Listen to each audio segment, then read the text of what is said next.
Good afternoon, evening, and morning, everyone. Welcome to episode 35 of the Hybrid Ministries Tech Forum, where we discuss all matters relating to the challenges and opportunities of live streaming worship services and other events for any faith.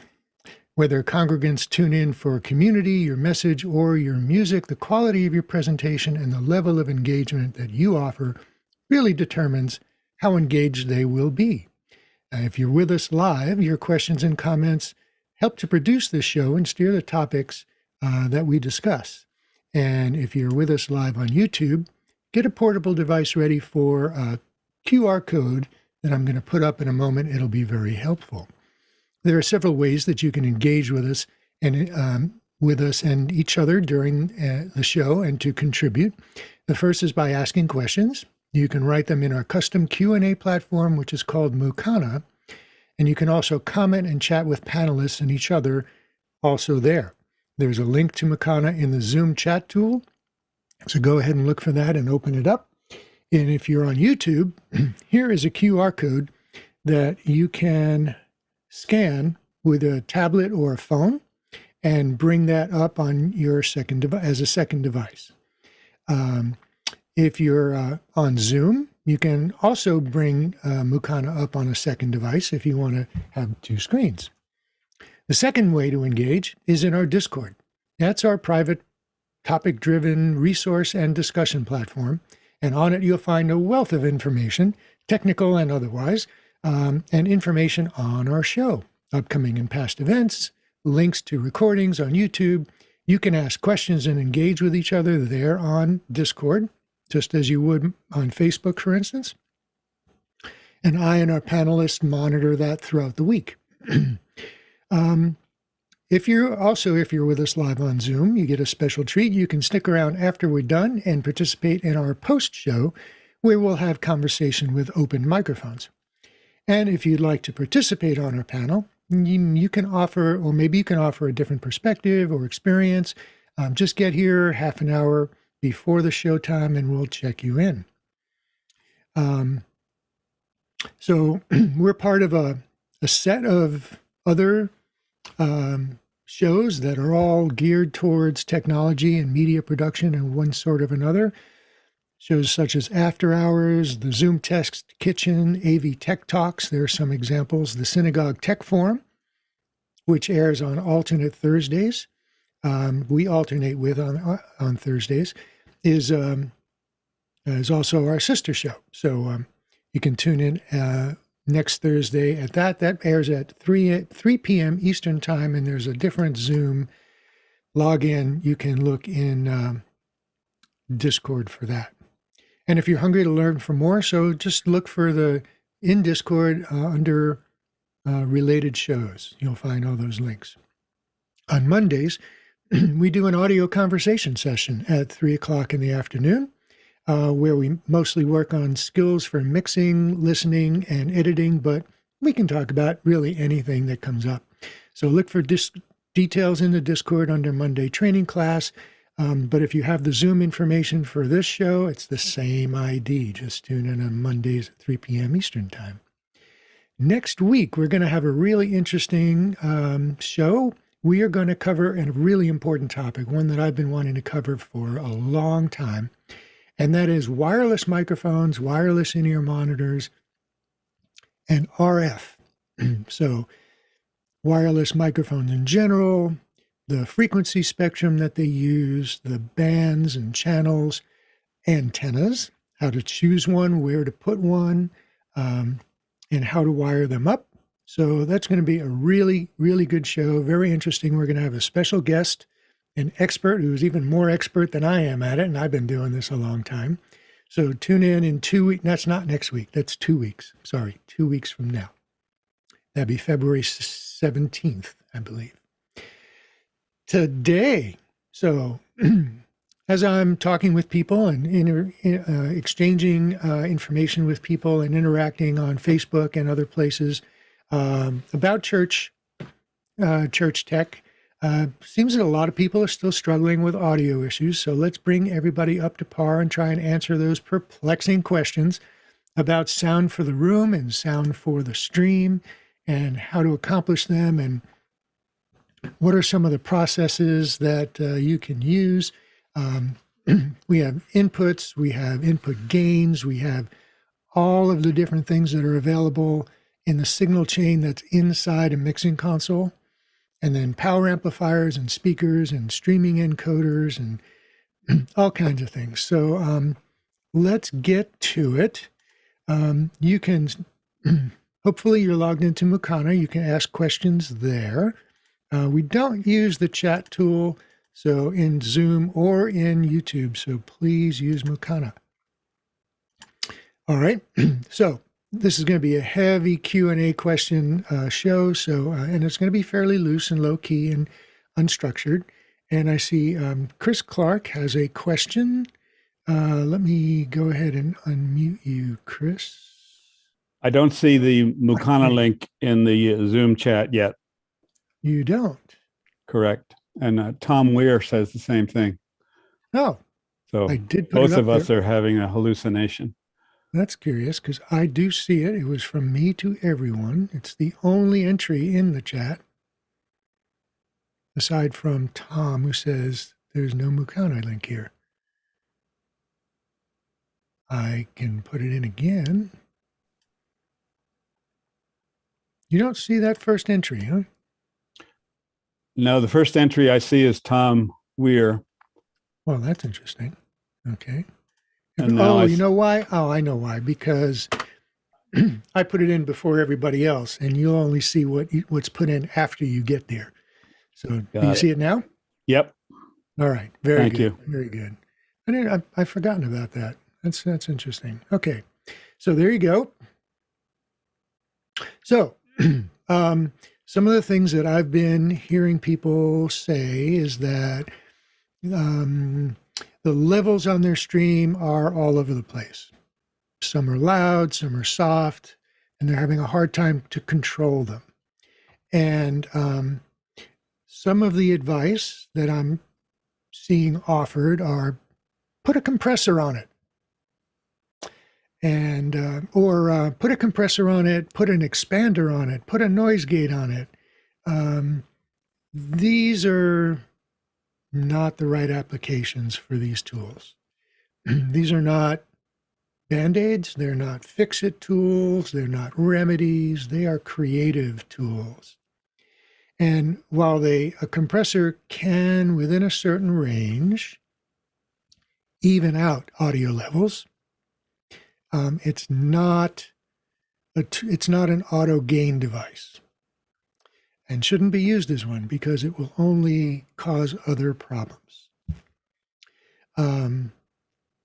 The way to look at a situation like that is there are multiple ways to look at it. But first thing is to understand that you need to have a separate mix for your stream than what you're using for your room.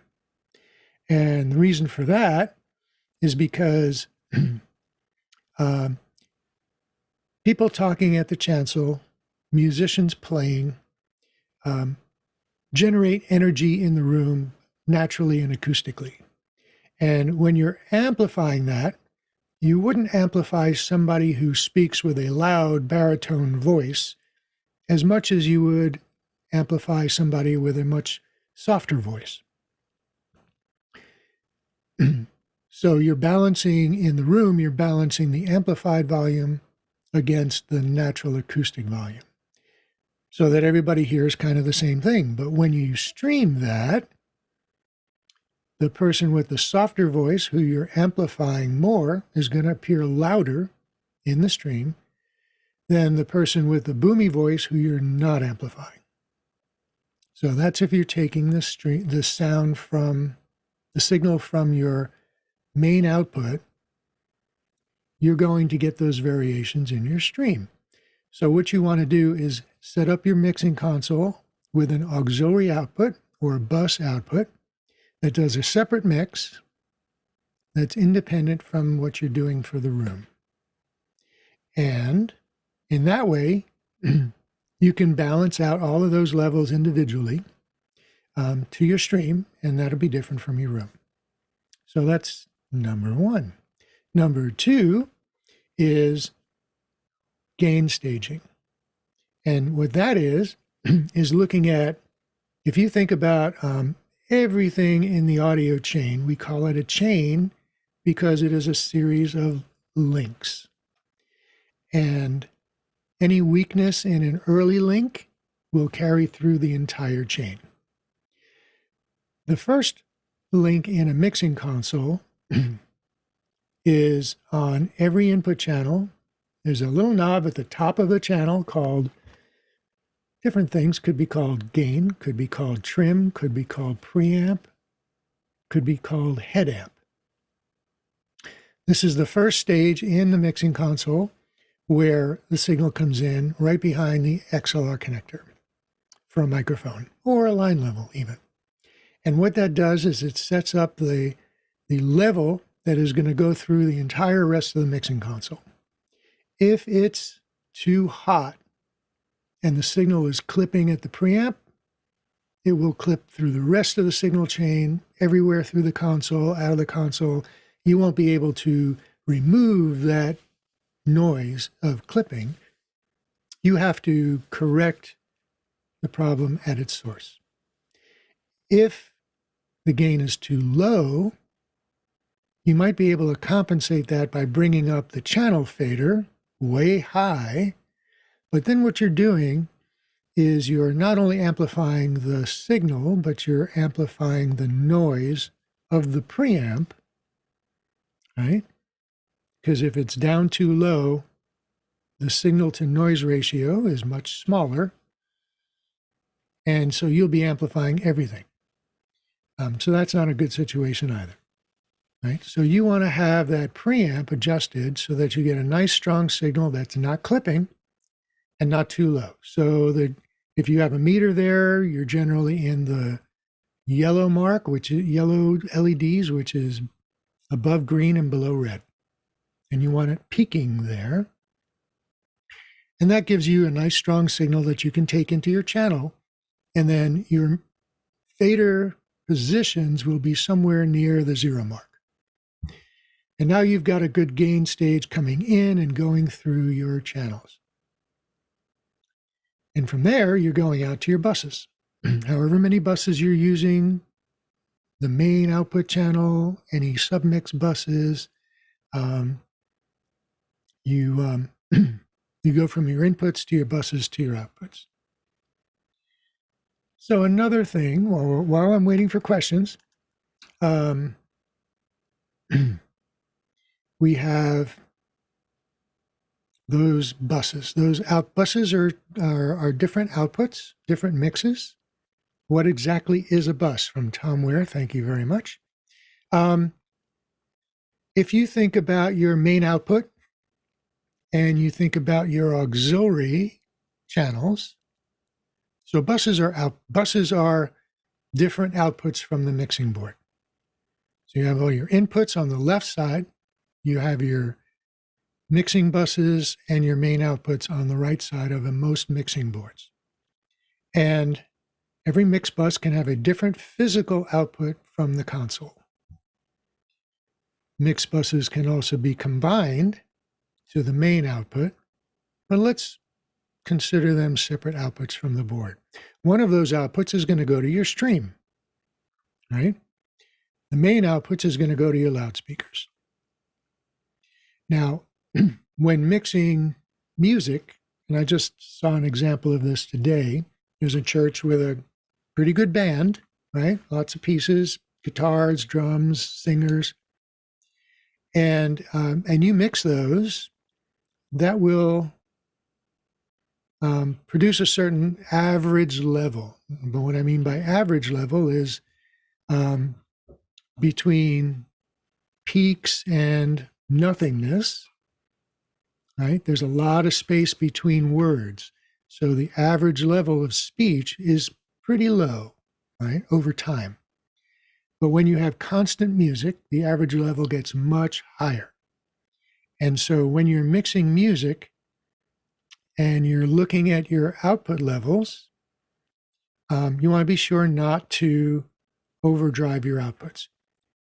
Every time you add another input to a mix, you're increasing the average level. So if you have one singer and you get a good output level, you add another singer and they're singing in unison, the output level will be higher because you have two inputs contributing to that output. So these are all just concepts that can help us understand what the mixer is doing and understanding mixing techniques. If you add a third singer or you add a guitar, now you're increasing your output, your average output level even more. And so to keep from overdriving your outputs, you're going to want to bring all of your inputs down. As you add more inputs, you're going to want to bring them all down because they're all adding up to a higher average output level. Okay, other questions coming in. You probably said this a month ago, this is from Keith Miller, but how do I get a copy of the HMTF meter that's one of the Zoom participants? Okay, I will get to that in a moment. Thank you, Keith, for that question. Question from our Eduardo Augustine in Panama. Thank you very much for joining from Panama tonight. How do you split the inputs to control the average output level? How do we split the inputs? Well, we don't actually split the inputs, but if you're asking how to get an input to one bus output channel and not another output channel, that's called routing. And depending on the mixer that you're using, if you're looking at an analog mixer, it's going to look different than on a digital mixer. Let me, I should have done this earlier. Let me bring up some graphics because pictures are worth a lot, right? Let me just look for this. And while I'm doing that, follow-up question from Eduardo. Would you separate the music from the voices to manage the average output level? Yes, you would. You could. So if you're thinking about, you have several inputs that are music inputs, and then you have other inputs that are speech inputs. Depending on the mixing console you have, if you're working on a digital mixing console, you could group those music inputs. You could put them on, and there are a couple of different ways to do that. You can bring them all to a bus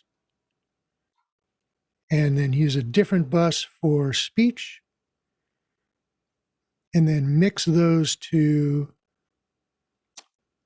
a matrix, and then have the matrix go out to the stream. I'll get to a matrix in a minute. If you could also group the music inputs using a DCA, which is a control signal that I'll show in a moment. I'll write that down. And you can control the music inputs using a DCA. That's one fader that you can bring up and down and mute. So let me just go to find some graphics here.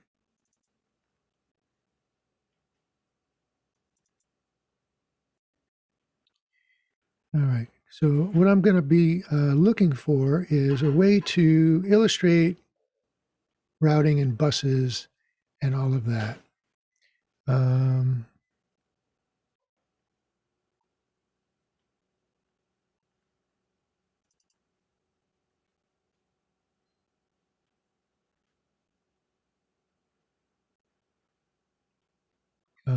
Coming up.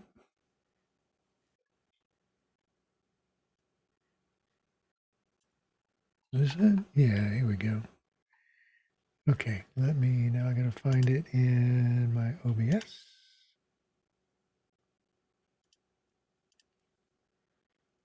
All right.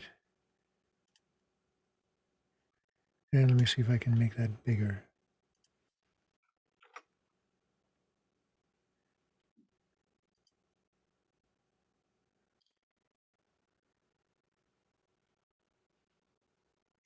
All right, so these are slides from, this is going to be very helpful because there are two different ways that we can use a bus. There's pre-fade mixing and post-fade mixing. Let's look at post-fade first. I'm going to make this a little bit larger.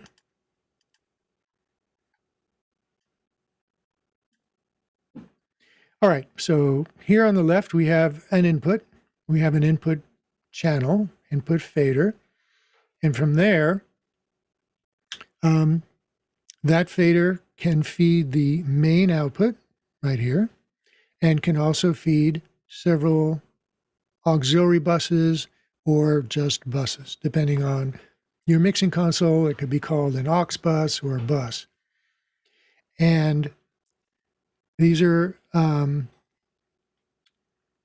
different output channels, as I explained before. And a bus can be fed from any number of inputs, or all of your inputs if you wanted to. We're going to take a look at just this one input. You have the main channel fader, right? Which is how you're controlling your levels to your main loudspeakers. And that will also affect the sends to these buses, but you also have a secondary volume control that's right here. We'll look at channel 1. That can control the feed level to the actual output bus. And then there's a master fader here because you're feeding in multiple channels. And if you wanted to feed this channel to bus 1 and not to bus 2, you simply bring this fader up and you leave this fader down. And that's how you can have this going out to bus 1 and not bus 2. You can have it not go out to the mains either because there's an on-off button right here. And that also depends on the mixing console that you're using.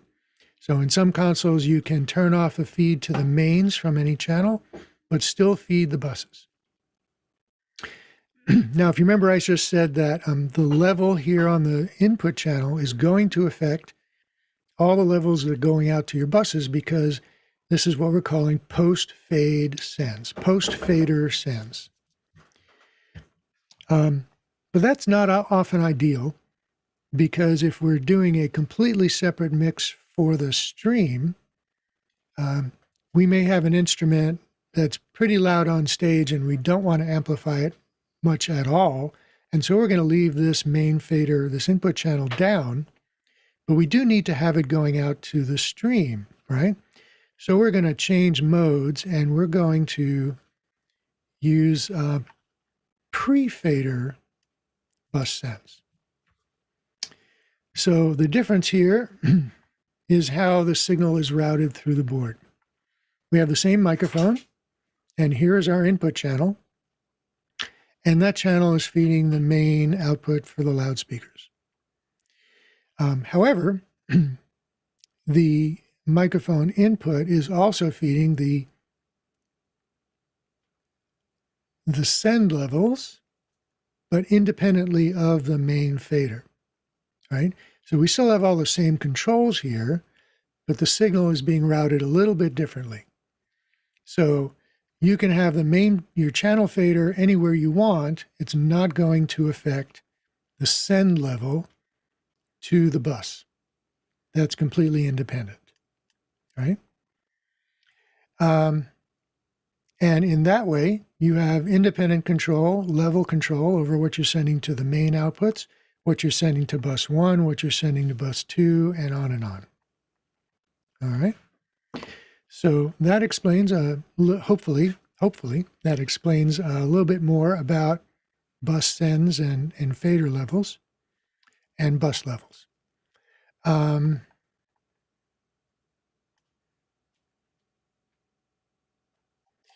there's something else that I'll bring up from this same presentation that I have here. And let me go back to this. All right, and let me spread this out a little bit so I can give you a better view.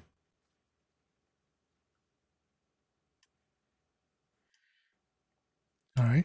So this kind of helps to illustrate the same point about mixing different inputs to different outputs. So on the left here, we have the podium input, we have some wireless microphones, we have a piano, we have a guitar amplifier, we have drums, and we have a vocalist. And they're all going into this digital mixer.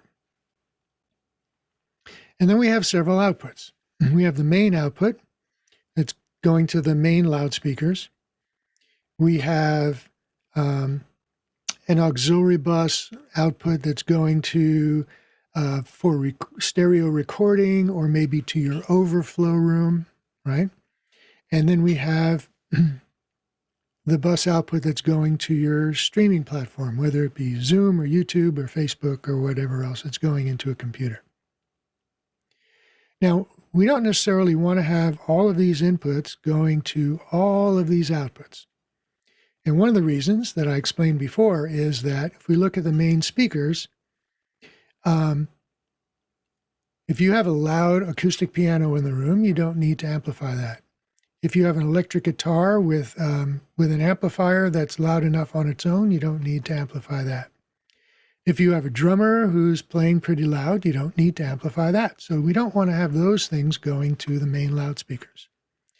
What we do, and you can see that hopefully by the color code, is you have the podium microphone, you have the wireless microphones, and you have the, if you're using Zoom and you're using two-way communications in Zoom, you have the Zoom output going to the main speakers so that people can hear in the room what somebody on Zoom is saying. Maybe they're coming in from home because they can't make it to church and they're doing a reading, or maybe they're a guest minister, right? Going to your overflow room, however, they are in a different part of the building and they can't hear that loud piano, the loud guitar, the loud drums. So they need to hear everything, right? So we're going to put all of the inputs and mix them to the overflow room or to the recording bus if you're doing a stereo recording. And that includes the output from Zoom if you're using that. And then we have what's feeding to your stream, right? Similar to the overflow room, you want to feed all of your inputs to Zoom.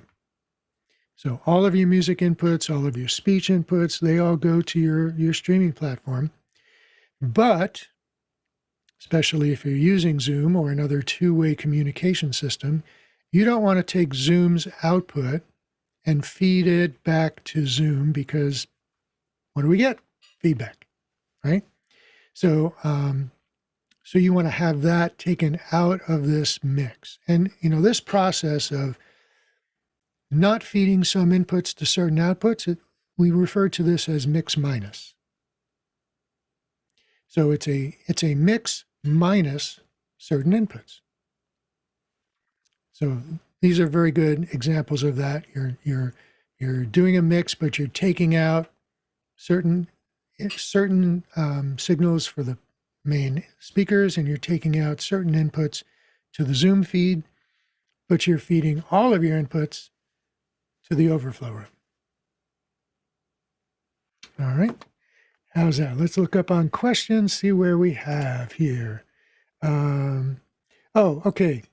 So let me get to Keith Miller's question about the audio meter that you see, called the HMTF Meter 1 here. It's one of the attendees you'll see here in Zoom. And if I go into gallery view, maybe you'll see that on Zoom as well.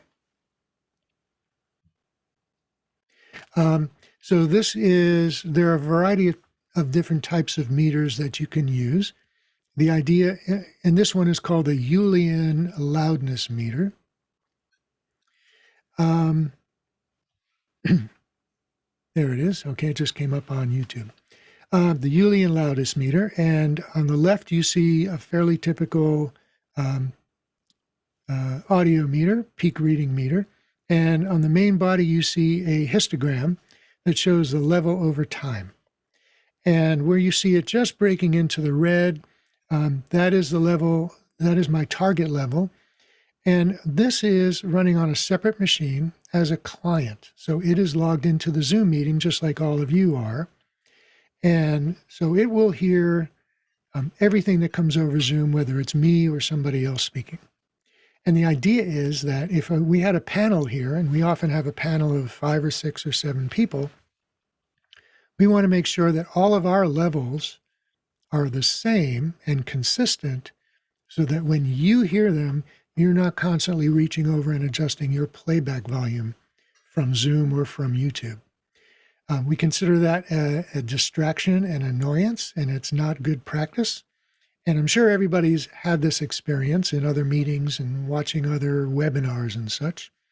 It can be really annoying.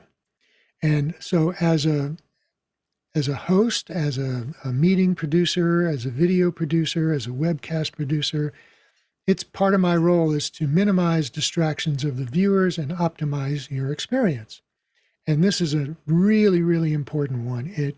It's not a trivial thing to set up, because in that client computer that's running this meter, I have to do some internal routing of the signal to get audio from the Zoom client into the meter.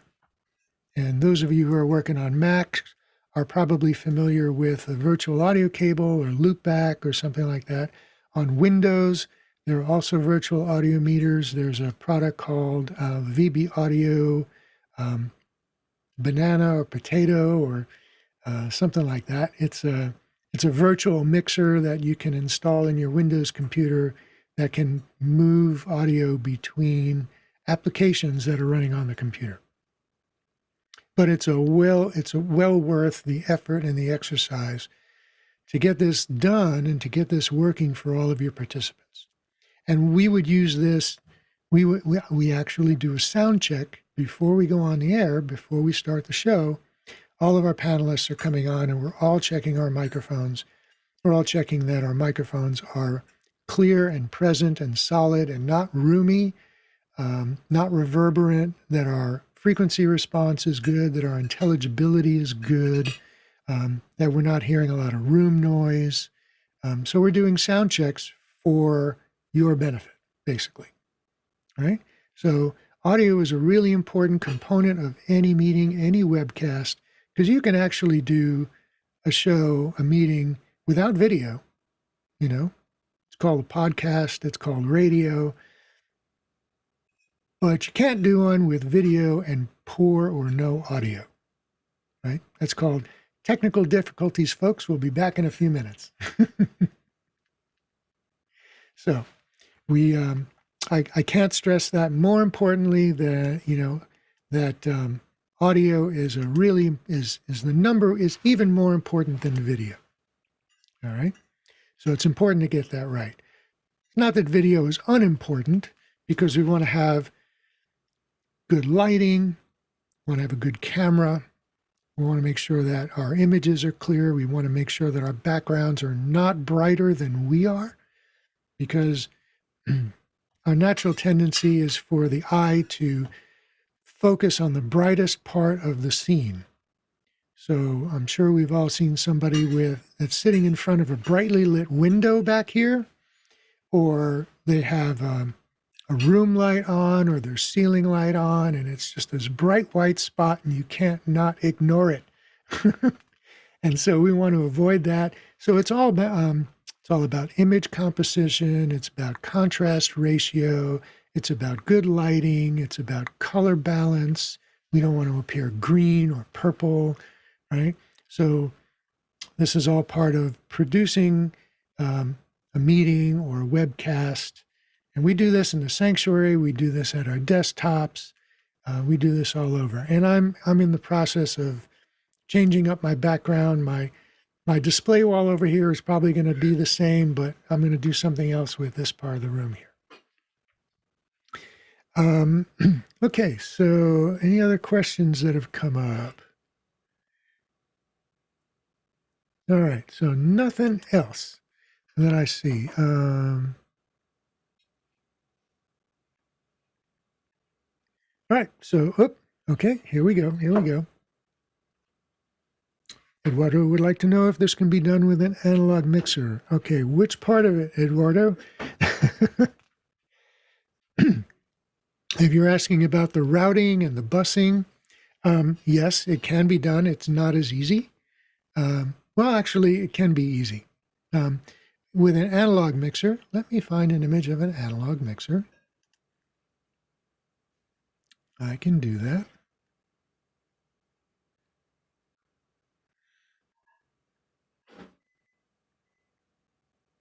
Let me find a good one.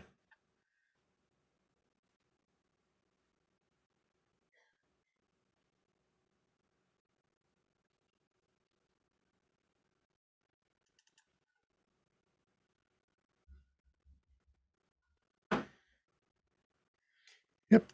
Okay, let me pull that up on my OBS here. I gotta find my scene for images. I can probably find one here.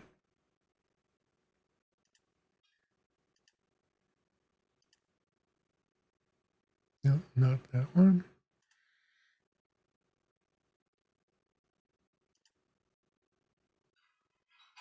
Not that one. Come on, come on, come on. All these different things. They're very cool. I'm actually really interested in moving over to vMix. It should be a lot easier. Where's my app window?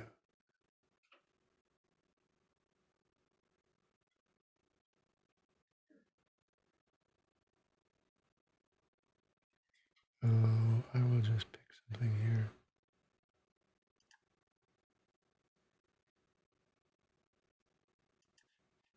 No, didn't like that.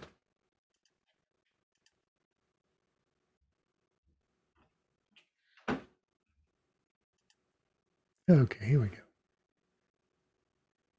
All right, here's an image of a typical analog mixer. It's a Mackie 1604. And so here on the main part of the mixer, let me see, can I get you, see my cursor? Yep. We have 16 inputs here, and then we have 4 buses over here on the right, and then the master output bus, fader. And on all of these inputs, you see there are buttons next to the faders, and these are the assignment buttons that can route the output of this fader to the main output or to some of the buses. And so, yes, these buses have physical outputs on the back of the mixer that you can take to different places. This is not a digital mixer, so there's no USB bus to get direct digitally into your computer. So you would take the analog output of this mixer into a USB interface and get it into your computer that way. So one of the beauties of one of the downsides of analog mixers is that all of these knobs here can be moved very easily, and there's no way to automatically get them back to any preset position. So if I were to zoom in here, let me go into a channel here. All right, so we look at any one of these channels. Here's the first link in the chain that I was talking about, the preamp gain. In this mixer, it's called trim. And this adjusts the signal level from the input directly through the rest of the channel and the rest of the console. The next section is the auxiliary bus. So this is, I have to back up a second. So, because this mixer has a couple of different features, and I need to correct myself. So I'm going to zoom out a little bit more. These are buses, and the buttons next to the channel faders can route the signal from the fader to a bus. right? And on this mixer, it actually routes them in pairs. So you press this button and it routes it to buses 1 and 2. And then you can select whether they go to the left or right main outputs. So you can go from a channel to a bus to the main output as an option. If you wanted to submix, so somebody was asking about mixing music differently than mixing speech, and that's one way to do this. You can take your music outputs, not press the left-right main output, so the channel fader is not going directly to the main outputs, but it's going to buses 1 and 2. Then you take your speech bus, your speech channel rather, route that to 3 and 4, right? And so these 1 and 2 becomes your music mix, and 3 and 4 becomes your speech mix. Then what you can do is take channel 1 to the left, channel 2 to the right, channel 3 to the left, channel 4 to the right, and then buses 1 and 2 then go to the main output, buses 3 and 4 go to the main output, and you can vary your music mix on 1 and 2 and vary your speech mix. This is the total mix, not inputs, not individually, but totally. Music and speech to your main output. And so you'll probably find that you'll have your music mix lower because there's a lot more average energy there. And your speech mix will be higher because there's a lot less average energy there.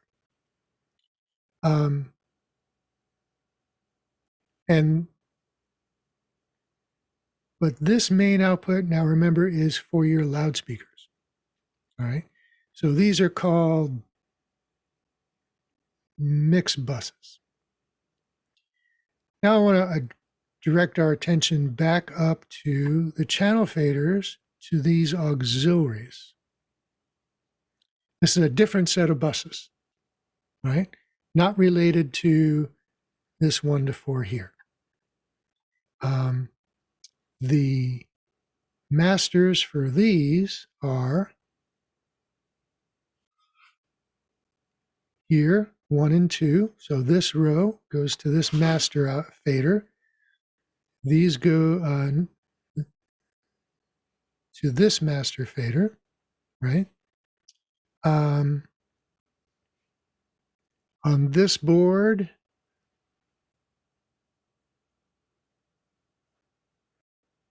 don't think 3 and 4 have master faders.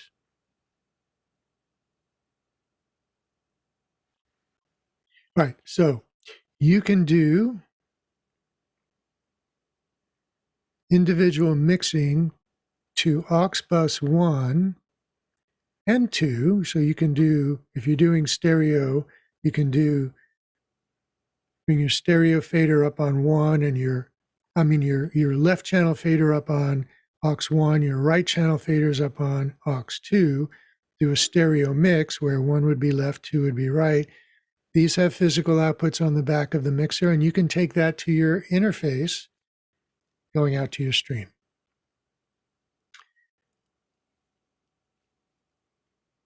All right. Now, if that's clear, then I'm happy. If that's not clear, let me know in Mukana, and I'll go over it again, because this one could be a little bit confusing. You have a choice. You can use these 2 faders for your stream and this for your loudspeakers, or you could use this for your stream and these for your loudspeakers. It all depends on how you wire it up, right? An output's an output. Where you take it to is entirely up to you.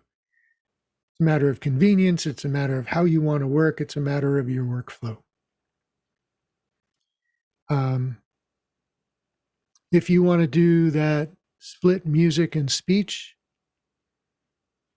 and you feel that that's more helpful for your streaming mix than it is for your loudspeaker mix, then by all means, you can take this to your stream and then do your house mix up here. And then there are other options. Instead of taking these buses to the main output, you can keep them as separate outputs. So you can, on the input faders, route any channel to the left-right bus for your speakers, and at the same time, route them to these mix buses for your stream. So 1 and 2 would be for your stream.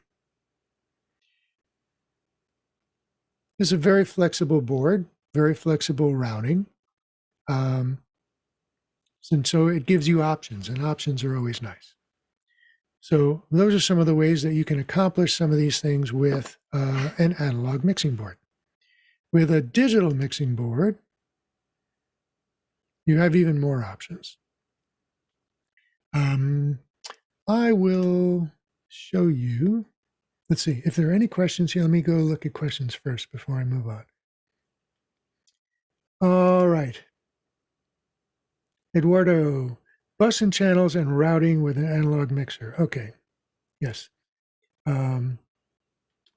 Personally, I've done some streams in different churches, and their audio is always different and sometimes becomes painful on the stream when levels are just peaked. Would you do a full takeover of all the audio and bring over your own mic and mixer?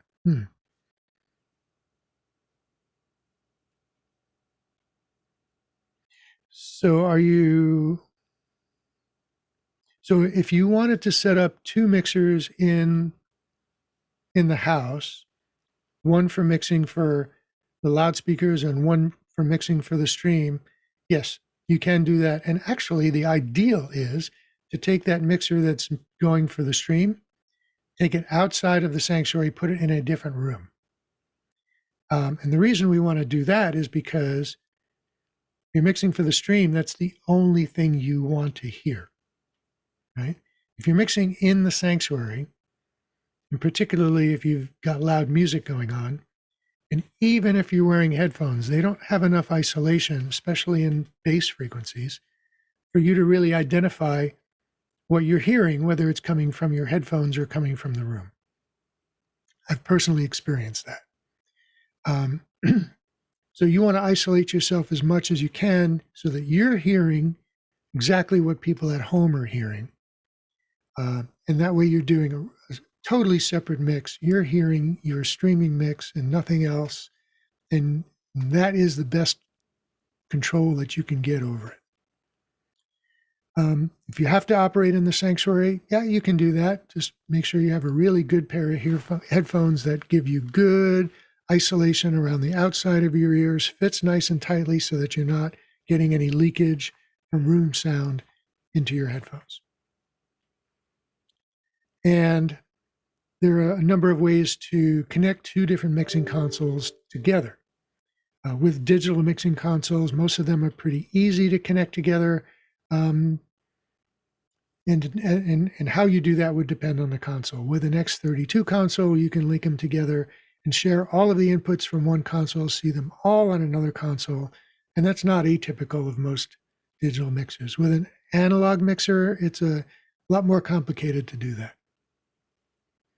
Another question. Do you find vMix easier overall than OBS? I'm thinking of making the investment. Can you just address the audio if you prefer? This is from Tom Weaver. So I haven't been using vMix yet, but I've been watching a lot of other people use it. Now, I make pretty extensive use of OBS scenes and sources. I have scenes with multiple sources that I'll turn on and off as I was doing tonight, depending on what I want to be showing. And I have a lot of different scenes with different sources for different things. So it does have a lot of power to it, and it's got any scene can have 6 different inputs that can be mixed together. So, and there's a lot of things you can add plugins to it to expand its functionality. You can do a lot of things with it. One of the shortcomings of OBS, or one of the advantages rather, to vMix is vMix can do multiple outputs, any number of multiple outputs. So you can, from vMix, you can go to your room, you can go to your stream, you can go to your projector, you can go to your overflow room, all with different images and different audio if you wanted to. In OBS, you only have two outputs. You have your main output and you have your projector output. Projector output is not terribly easy to use. And it's not terribly easy to switch. It's much easier to do in vMix. vMix is also much more stable on a PC, not so much on a Mac from what I hear. I'm a PC person myself. One of the reasons that it's more stable is that there's accountability. vMix is a product from a company. OBS is an open source product that is not controlled by any one entity. It's kind of community built and maintained, so there's no direct support system. There are volunteers who are building it and continuing to develop it. So there isn't any direct accountability. There's no direct support system. vMix is a product of a company, and so they have accountability to make sure that product works. All right. So let's take a look at a digital mixer, since we looked at an audio mixer.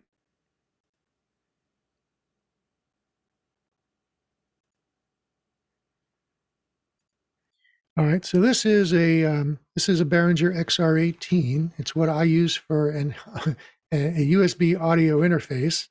It's what I'm talking through right now. It's taking me to Zoom. It's taking me to my earbuds. It's taking me to my loudspeakers, which shouldn't be on right now. Maybe they were. All right, and so let's take a look, like we did on an analog mixer. Let's take a look at a signal flow through a digital mixer. So first, the lay of the land. What we're looking at here, and I have to do it here so you can see my cursor. There you go. So what we have here are my inputs. There are 16 inputs plus an auxiliary input, plus effects channels. Let's not worry about those right now. So the inputs, and you'll see that rather than that whole row of knobs that are up top, we have displays that kind of show us different things. And what we have is a set of tabs at the top. Now, this is a software-controlled mixer. There is no mixing surface. There are no physical faders, but it's very close to what a physical digital mixer would look like an X32 full-size or a compact. The software is very similar, so we'll go through this, and it'll explain a lot. Across the top, we have different ways of looking at the input channel. This is an overview. I can go into here, which is a closer overview. And in this, you see we have the input meter. The next is the channel input. So I have my phantom power, polarity switch, a couple other things. I have my mic gain. This is my preamp gain right here, or trim. Over here, we have a noise gate or an expander. And that's one of the beauties of digital mixers, is that you have dynamics controls built in for every input and every output, which you don't have on an analog mixer. Some analog mixers may have a compressor that's on the output. That's not very useful. But these have compressors and expanders on every input, which is huge. Next is an equalizer, then a compressor. Here are my aux sends over here, and we'll look closer at each one of these things. Then we have our pan pot to the main output. We have a couple of extra features here that we'll look at in a moment, and then the output level from this channel. So we have an output level, we have an input level, and you notice that they're not quite the same, right? The output's a little bit hotter than what's coming in, and that's just fine. The input level is strong enough, but it's not weak, right? So let's take a look a little closer. Go over to the next tab, and some of this is similar information to what we saw, but in its own panel. So my input gain, my mic preamp gain or trim is right here. This box here allows me to select any physical input to go to this fader. So on an analog mixer, when you plug into channel 1, that's going to fader number 1. That's what it is. It's hardwired. With a digital mixer, you have the option of having input 1 go to any channel fader on the board.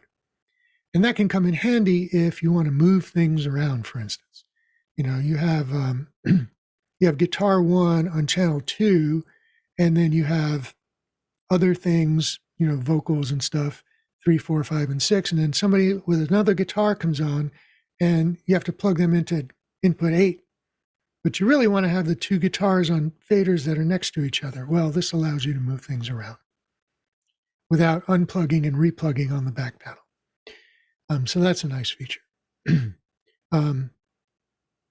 We have a low cut filter here, and this is very common on any analog or digital mixer. It cuts out all the low frequencies.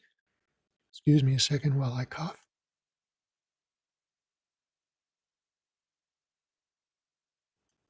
All right. Hope you didn't hear that. So in some rooms, you'll get a low frequency rumble that can be caused by airflow. It can be caused by a fan. It could be caused by a truck rolling by the building, any number of things. So when you engage a high pass filter, also known as a low cut filter, you can filter all that stuff out. And really any human voice doesn't produce anything below 100 hertz for most people anyway. So you'd be safe in rolling off almost all of your inputs below 100 hertz. And then we'll go on to the next. Let's go on to the EQ. So in this mixer, we have a 4-band EQ that's parametric EQ, which means I not only can raise and lower specific frequencies, but I can adjust what that frequency is, and I can adjust the width of the filter, right? So let me go to a channel I'm not using, and I can choose this filter here, and I'll turn it on. Choose this filter here, and I can adjust the level, whether it's increasing the level of that frequency, lowering the level of that frequency. I can move the frequency around, and I can change the width of the filter. I can go wider, or I can go really narrow. And the usefulness of this is if you're getting feedback or ringing in a microphone, you can really zone in on that one frequency and notch it out, right? It can be very helpful for killing feedback from one microphone. So that's the beauty of a parametric mixer. And there are 4 bands that I can do that with. And the high frequency band can be, so that's a shelf filter. So it's everything above that frequency, but I can also change it to a peaking filter or a low shelf filter or a low cut filter. You have all these different kinds of filters that you can choose from, right? And you can do that for any of these EQ filters. The lowest one down here, this is the low cut filter that I was talking about before.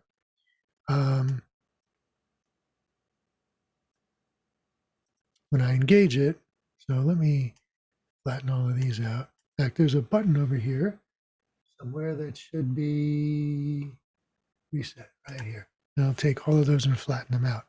So the low-cut filter, high-pass filter that I was mentioning before, this is the graphical representation of this. It's the same thing that was on this panel.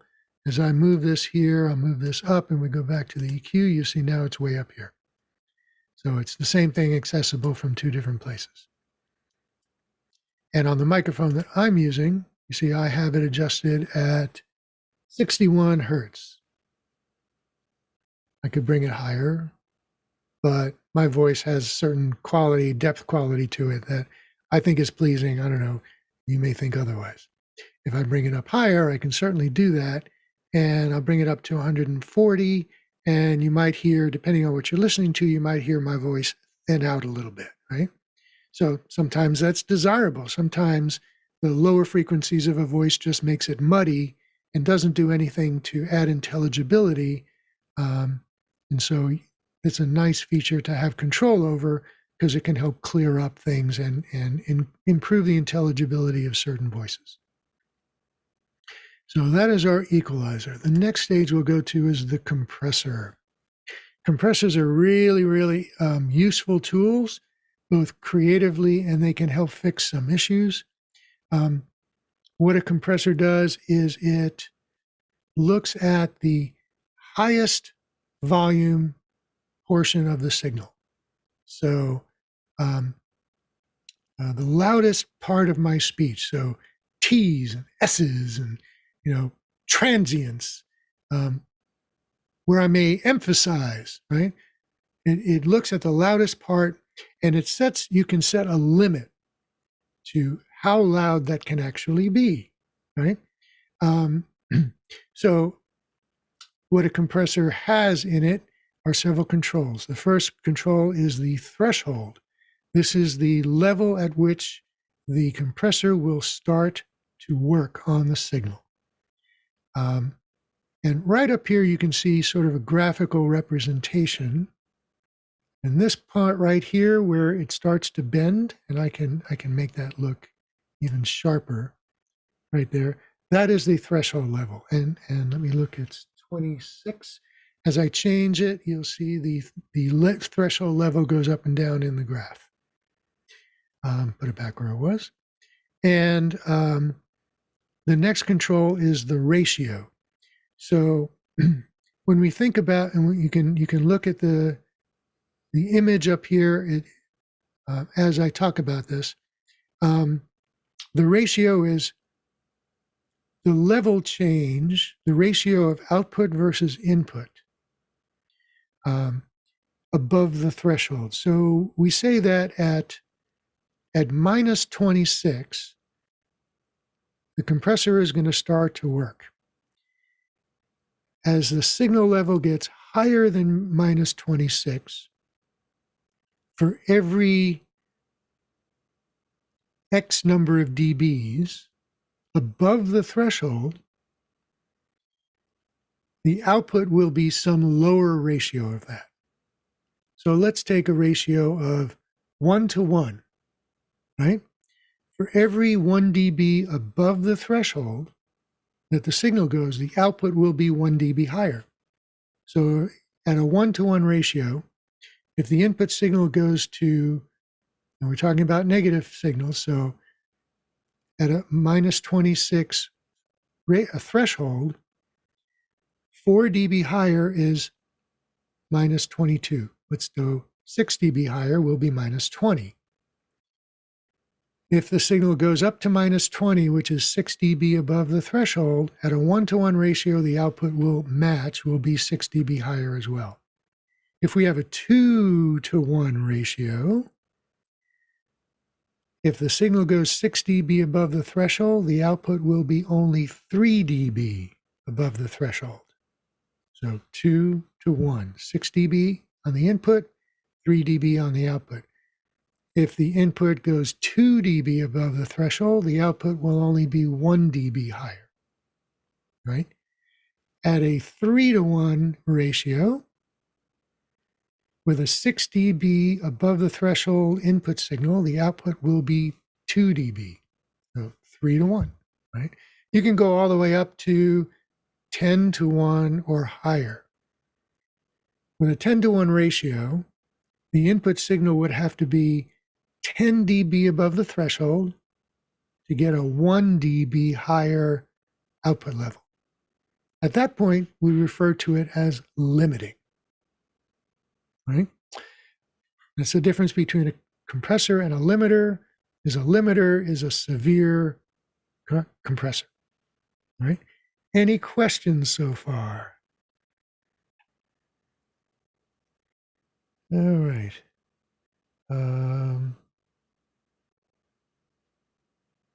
Is the meter that we're looking at, the HMTF meter, a piece of software? Yes, it is. What company do you get it from? Or is it a byproduct of a particular mixer? No, it's an independent product called the Julian meter, Youlean. Look up Julian loudness meter, you'll find it. When you download it, you'll get two different versions of it. You'll get a standalone version and a plug-in version. Plug-in version you can use as a plug-in to an audio editing program. The standalone version works by itself as any other application does. I can put that in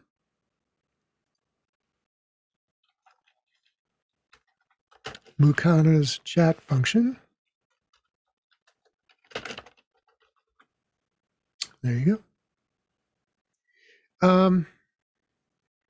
All right, so continuing on our compressor. So let me demonstrate that. So right now, you can see 2 meters here. The green meter is my audio level. So that's standard audio level. You can see it matches the one on the left. The red meter that comes down from the top, that is the gain reduction meter. That's how much the compressor is reducing the output level. And so if I'm talking very softly, it's not working very much at all. But when I talk louder, it is reducing it even more. And what is the effect of that? Well, watch the output meter over here, okay? As I talk softly, you'll see it's peaking somewhere right around here. And also compare that to the input level on the left, right? On the input level, we see it's peaking right about here, which is about a minus 20 or so. And the output is actually peaking at a minus, between 5 and 10, right? And that's when I'm talking back here, and the compressor is not working very hard because you see the gain reduction red meter is not flashing much at all. All right, so now I'm going to come in here and I'm going to really push it. And you can see that the input meter is much higher now on the way left. And you can see that the gain reduction meter is working harder, but you can see that the output meter is not really showing that much louder of an output than it was before from back here. So I can be talking here and the red meter is not working very hard at all, but I can come in here and now it's working really hard and the output level is staying the same. So what you're hearing from me is a pretty consistent level from here to here, right? This may sound more energetic. There may be more energy to this because there is than, the average energy that I was talking about before than it is back here. But the level itself is pretty consistent. Now, if I were to bring the ratio down, right now it's at a 3 to 1. I bring that down to 1.5 to 1. All right. So here is my level without the compressor working very hard. And then I'll come in here, and now you can see that the output level is much higher, and you'll see that the gain reduction meter is not working as hard. It's not reducing the output level as much. When I bring the gain reduction, when I bring the ratio level up higher, so this is where it was before, now I'll bring it even higher, and you'll see that the output level is still actually peaking around the same thing. But if I bring the threshold down at the same time, so now it's starting to work sooner at a lower input level, at a higher ratio, And you see that the gain reduction is going down to almost 16 dB of gain reduction from the input, and the output level is much lower, and you can hear the result in my voice. So I'm going to come back up here to minus 26, and I'm going to bring my ratio down to minus 3 where it was before, and now we're all good. Now, I have this, all these settings are saved in a scene, in a preset, and so if I wanted to, I can change all of these levels, and then I can restore them all and every other setting on this board with just a couple of clicks of a button, right? That's another beauty of a digital mixing console, is that all of the settings are stored in a preset and you can recall everything. So you can create a scene that is your baseline default scene that you will start every service with, regardless of what changes or variations from one service to another. You can say that there is a baseline that, you'll always have the choir mics. You'll always have a pulpit mic. You'll always have one or two wireless microphones. You can set the levels. You can set the compressors. You can set the preamp gain. You can set the EQ for those. And whatever else happens during the service, any changes you want to make, go ahead and change it to your heart's content. The next day when you come in, you recall that preset. You're back to the exact same place you were the day before, that morning. It's a beautiful thing. It's so reliable. It gives you the confidence that you don't have to know what changes last week's engineer did, right? Remember that audio, the analog mixing board with all of those dials and knobs and stuff? And, if you don't know where each one of those are supposed to be, then you don't have a starting point. You're always starting from an unknown state. This gives you a definite known state to start with every single time. And you can store multiple scenes. So if you have different types of services that happen on a recurring basis, like there are choir days, there are no choir days. There are band days, there are no band days. There are days where you have story time, days where you don't have story time. You can save all of those as presets, and then you don't have to make those adjustments every day. And when you're dealing with volunteers, they don't have to remember those things. You'll have them in a list where you can recall what type of service it is today. All right. Isn't that beautiful? All right. Which digital mixer is this? It says it's an X-Air. So this is the Behringer XR18. There are 3 different versions of the XR series, the 10 or the 6, the 10, no, the 8, the 12, and the 18.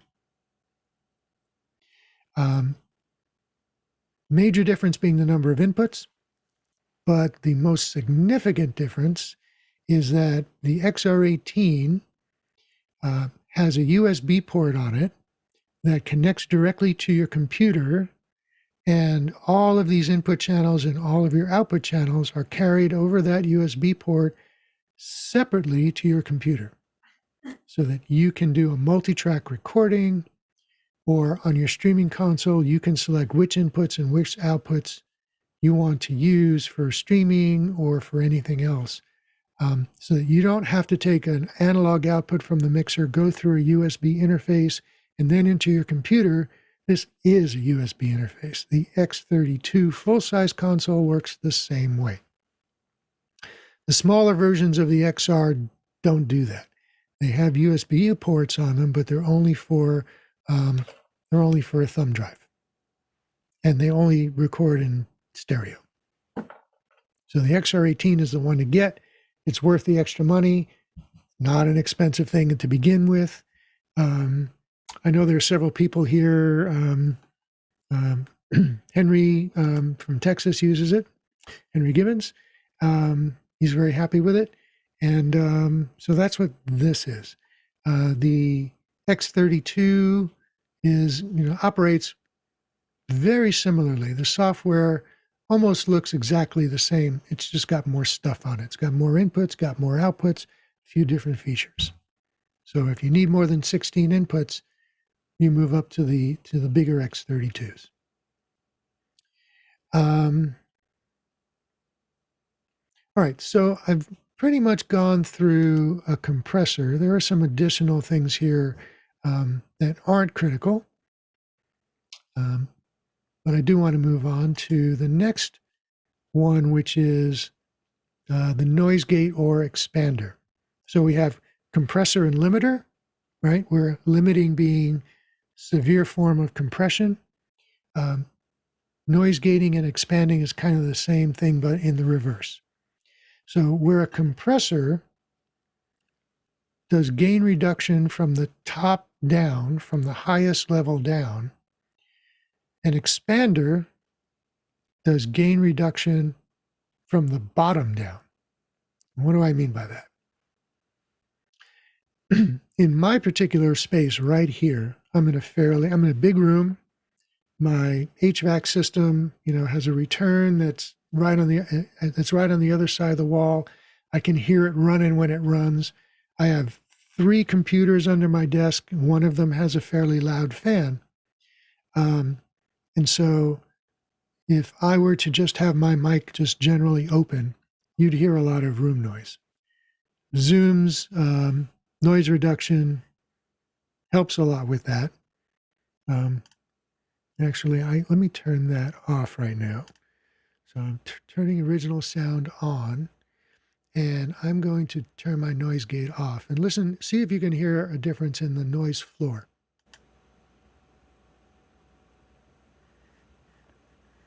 All right, I'm seeing some heads nods. You can hear that hiss coming up in the bottom, right? So what's happening here is that I've engaged this expander, which is entitled noise gate here. So what that does is it looks at another threshold, but this threshold is at the bottom of the volume range. And when and you can see this happening right here, when the signal volume reaches below the threshold, it will push the volume down further, right? So let me do this. And I'm at 46.5, so I can remember where it was. All right, so I've taken the threshold all the way off, and you can hear the hiss. I'm going to bring the threshold up, and you can see a representation of this up here in the graph. And at some point, you'll start hearing the noise go away. Right there, you can hear it stuttering. And now it's gone.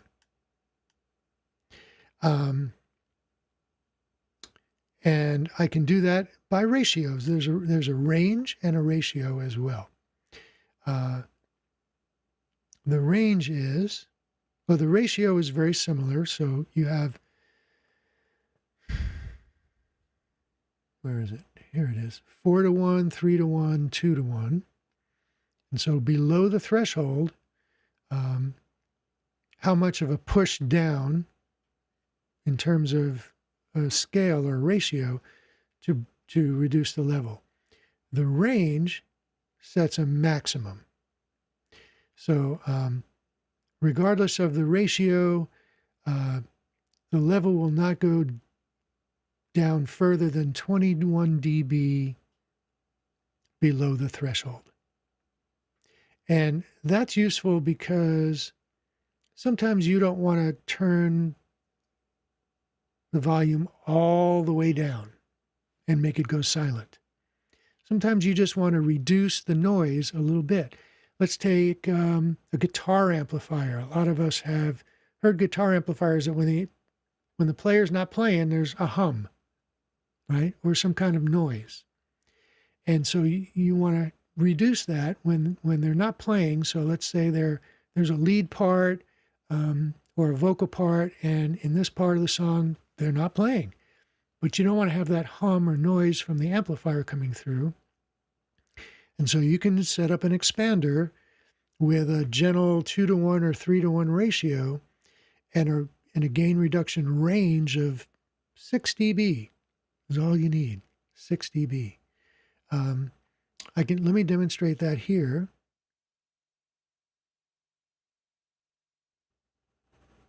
All right. Whoops, here. So I'm going to set my threshold at about the same where it was, somewhere up in here. And now I'm going to bring the range up, and you'll hear the noise go down in increments.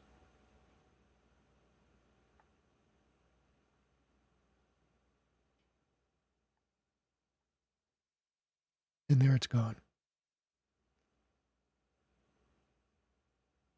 All right. So everybody get that? All right. So then in this mixer, as I change the ratio, you'll see the graph change a little bit. And noise gate is severe form of expanding. And then there's a ducker. A ducker is an interesting thing, but that's another class. All right. So now we get to an interesting part. We get to the sends, the channel sends, and we saw an equivalent to this on the analog mixer. There were two versions of this. There was the buttons at the bottom, and then the four faders on the right, and then up at the top there were the four aux sends that were on knobs. So this is kind of combines those two into one set of bus outputs, bus sends. This particular mixer has 6 bus sends, and they can be different for every input. All right. So what we're seeing up here, and this goes for everything that we're looking at, this will all change depending on what your input is looking at, or what input you're looking at. The interface is the same. But it changes depending on what input you have. So on my mic channel right here, I'm sending to buses 5 and 6 at this level. On these other inputs, some of them I'm not sending. This input I'm sending to bus 2.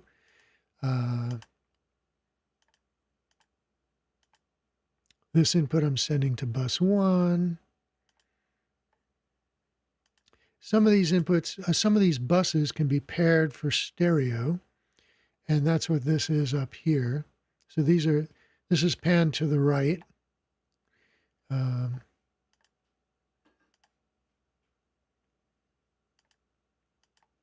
see.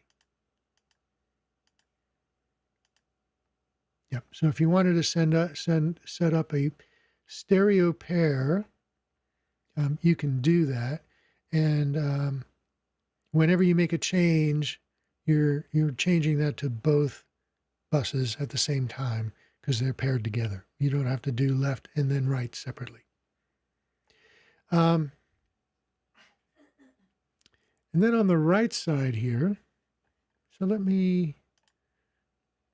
I should spotlight this in case, yeah, it is spotlighted, right?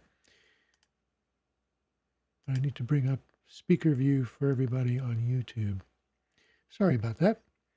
On the right side here, we have our output section, our bus selectors. So what we're seeing here, all of these faders, these are the input faders. We can change what we're seeing, and we can look at kind of this view, which is for one fader. We can look at a view for all faders. So what I've done is I've selected a bus, and this bus is called HP or headphones. This is the bus that's feeding my in-ear monitors. That's different from what's feeding my loudspeakers, and different from what is feeding to Zoom. And the utility of this is that I can listen to what's happening on Zoom because that's coming in here on this fader. But I can mix in my my microphone to my earphones so that I can hear myself, and I can adjust the level of how much I hear myself without affecting what I'm sending to Zoom, and I certainly don't want to send them to the loudspeakers. send my microphone to the loudspeakers. But this is the mix that I have going to this bus. Here's my microphone level going into my headphones. Everything else, most everything else is muted right now, except if somebody were to talk on Zoom, that's this channel, and I would hear that in my earphones. It's not going back to Zoom. It's on a different bus, and that channel would be muted. I'll show you that in a moment. And I have certain inputs that I've been using for other things, not right now, but other things that I'm also hearing in my headphones. What I'm sending to Zoom is this bus right here. All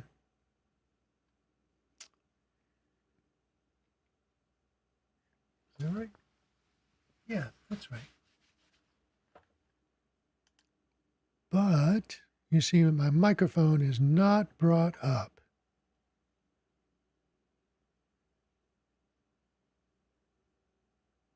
And why is that? That's a good question. That's a good question. Because my input is post fader.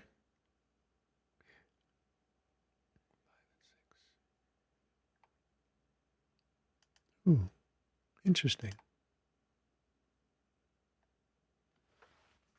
That is interesting.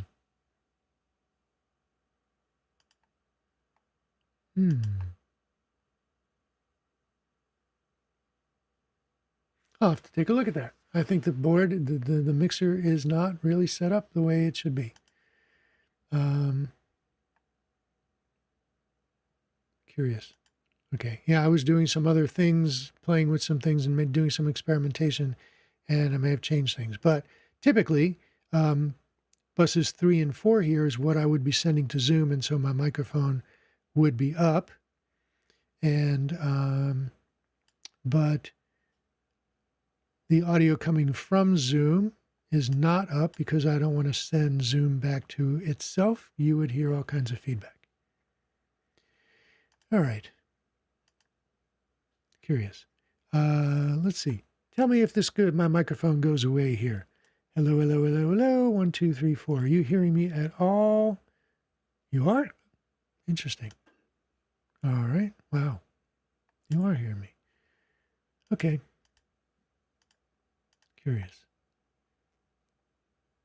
Well, interestingly enough, what we can do, so how would I diagnose what's going on here? That'd be a good question. Remember we talked about pre and post fader sends. And if we look at my mic mixer, well, I am sending to 3 and 4, which is these two buses here, and they are post fader. So when I'm looking at the main section of the mixer, in main, left, right, these are my inputs. Any change that I make here on my microphone input level would be reflected in my outputs, in my signal level to all these buses because they're in post fader mode. But that still means that my input level should be up. All right. I could instead have them go pre-fader, and then when I'm looking at the main bus, anything that I do here, which in the sanctuary would go to your loudspeakers through the main bus, would not affect what goes out to these buses.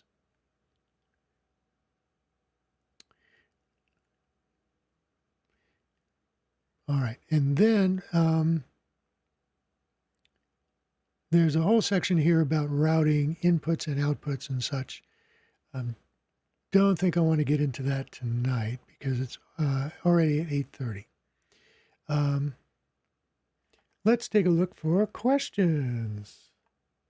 Okay, don't see any other questions coming in at the moment, but I'm sure you all do. So what I want to do right now is go back to you and find out what's going on with you. I'm sure people have a variety of issues that they've been dealing with, modifications that they like to make. Maybe something is not working quite as well as you would like it to. Here's our opportunity to take a look at all of those things. So bring them on, bring them on, bring them on. All right. And we have a small enough group here.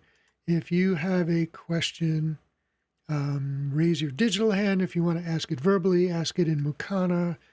Go right ahead. All right.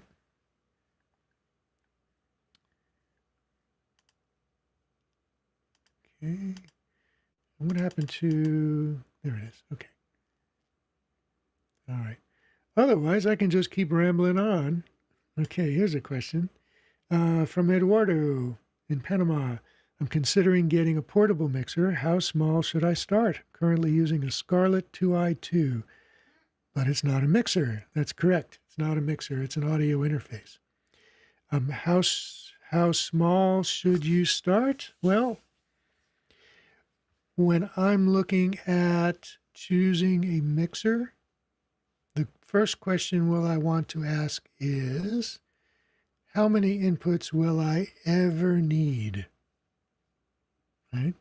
Not how much I might need today or tomorrow, but ever. What's the maximum number of inputs I will ever need?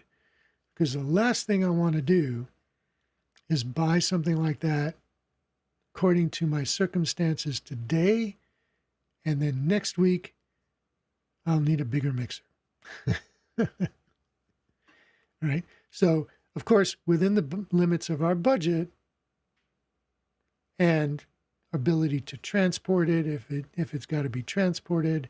So if it's for your church, think about the maximum number of inputs. Now, let's think about what those inputs could potentially be. You've got microphones, obviously. You've got instrument inputs that could be direct inputs. You've got pulpit and or podium microphones. You've got wireless microphones. If you're using Zoom, you've got a Zoom input. If you're doing any kind of playback of pre-recorded material, either audio and or video, you want to have inputs for that so that you can play them in the room and play them out to Zoom. Remember that when if you think about doing that playback using Zoom's sharing, that's not going to go out to your room. And so it's really best to play that back from a computer into your mixer and bring that into Zoom using a video switcher like OSB or vMix, or an A10 switcher or something like that. Another advantage there is that when your playbacks come through your mixer, you have level control over them. If you use Zoom's sharing feature to playback, then the only level control you have is on your playback screen going to Zoom, and that's not very good. It's not efficient. It's not quick. You can't hear it in the room. You just don't have any control over it. So my best practice is, if you're going to do playbacks, do it from a separate computer. Bring that into your audio mixer, bring it into your video switcher, and then just like your microphones and cameras, that would go out to your streaming system. Right?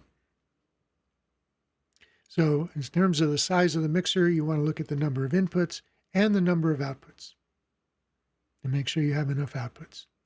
Outputs being output to the loudspeakers, outputs to stream, outputs for monitoring.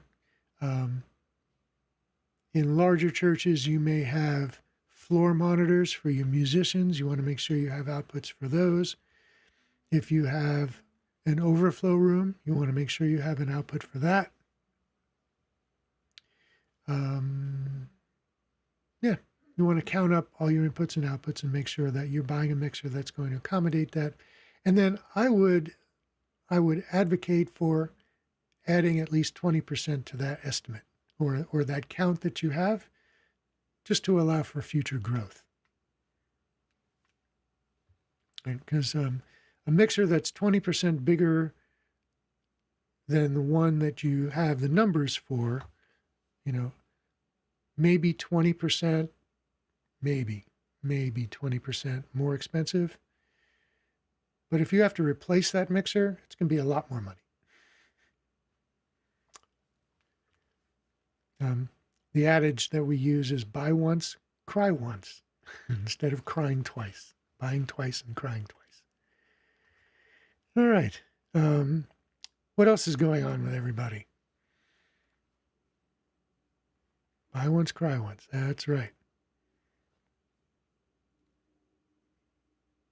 And I use that for a lot of things, not just audio mixers. I'll use that for cameras. I'll use that for microphones, wireless microphones in particular. You buy the cheap stuff, you're going to get cheap performance out of it. The cheaper the wireless, the more likelihood you'll get noises and interference. You'll run short on channels. Just all kinds of things can go wrong. More expensive wireless has better RF circuitry in it, better microphone preamps in it. Yeah, thing about a wireless microphone is that preamp that we were talking about in the mixer, that's moved out of the mixer and is in your microphone transmitter. So you want to get a good preamp in your transmitter, and they have to be adjusted at the transmitter, right? That's another step. But that's something that we're going to go over in 2 weeks. 2 weeks from today, our show is going to be all about wireless, right? So we'll get into that in 2 weeks. But when you're buying expensive pieces of equipment, you want to make sure that you're buying and allowing for growth at the same time. Either growth or a little better quality than you might otherwise buy. Because, hey, if things work out, as I said in the beginning of the show, the quality of a presentation really going to determine how happy your viewers are and keep them more engaged. All right. What else is going on, everybody? It's 8:37. We've been here for a little over 90 minutes. I think that I'm going to end the show and move into the post-show. So with that, let me bring up my script because I have to say thank you. I have to thank our guests for all the great questions and for coming and participating, and I appreciate your attention and your trust and your learning. I hope you've enjoyed it. And I want to thank the DVE store for their generous support of the Hybrid Ministries Tech Forum. They have allowed us to bring the show to you in 1080p resolution, so very high quality pictures.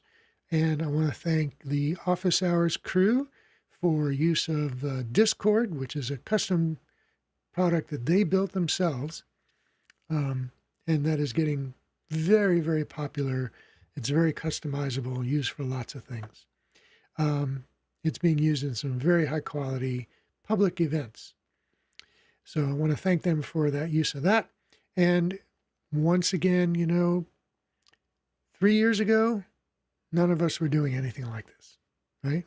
Nobody was doing any live streaming. Very few people were doing any live streaming. Some were doing just audio recordings and then posting it on their website. So this is a 3-year experiment that we've all grown into. And I think we've done a hell of a job to get to where we are. But we're not done, right? I'm a professional broadcast engineer, and I do music shows, I do television shows, I do all kinds of things. One of the things that's so much fun about this job is that it's never the same twice. And even if we do a great job once, we're always looking for a way to make it more interesting the second time. Because there's always something that we can do better. And I had the same attitude every time that I, used to pre-COVID was walking into church, I'd sit down at the mixing board, whether we're doing speech only or whether it's choir, whether it was a rockin' band. I'm always looking for a way to learn as I go. I'm learning every single day. I'm learning something new. I'll play with a new feature. I'll use it a different way. I'll use a different microphone, position it differently for a vocalist or an instrument just to see if I can get a better sound out of it. And that's a whole other topic about microphone positioning. If you have an acoustic guitar and you have a microphone, where on the guitar are you pointing it? You point it at the sound hole in the middle, you're going to get one sound. If you point it at the bridge down at the bottom of the strings, you'll get a different sound. If you point it at the neck, you'll get a different sound still. So where is it going to sound most natural, right? Without being too boomy or too thin or too jangly. Same thing with a flute, same thing with a harp, same thing with a drum, same thing with a piano, right?